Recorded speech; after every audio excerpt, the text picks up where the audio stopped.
Olá, eu sou o Ricardo Camitani, psicólogo clínico, e este é o primeiro de uma série de vídeos que eu vou fazer falando sobre saúde mental. E o primeiro assunto que a gente vai abordar é dependência química. Assiste aí.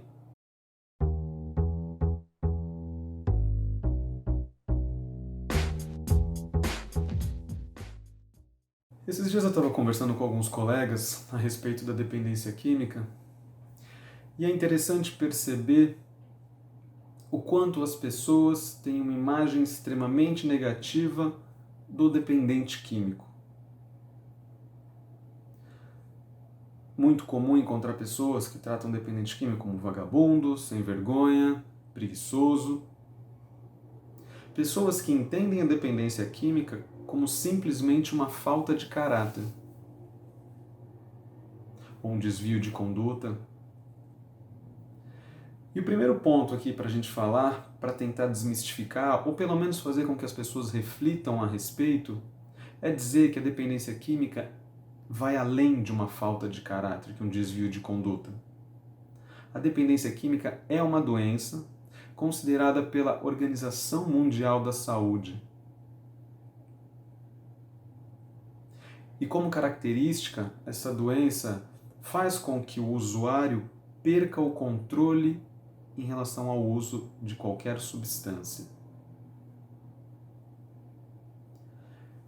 E aí, a partir do momento em que o controle é perdido, tem um sofrimento muito grande por parte do dependente químico.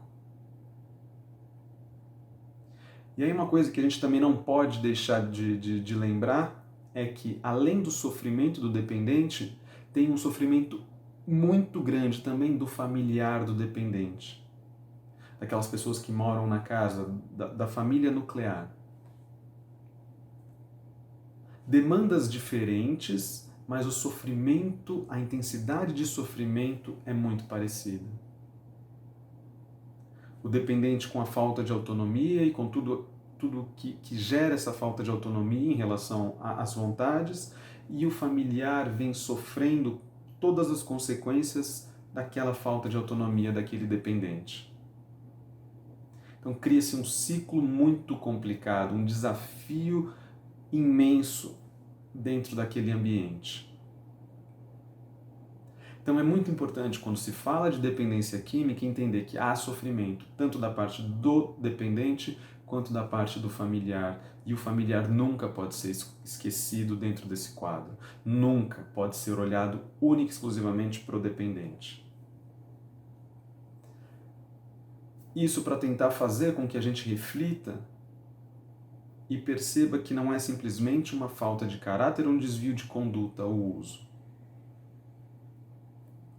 Mas a dependência, ela é uma doença e, como qualquer outra doença, precisa ser tratada com pessoas especializadas na área da dependência química. Psicólogos, médicos, psiquiatras e terapeutas. Esse é o primeiro vídeo de outros que eu vou fazer, então nos próximos a gente vai falar um pouco mais sobre a dependência química. Valeu pela atenção, te vejo no próximo.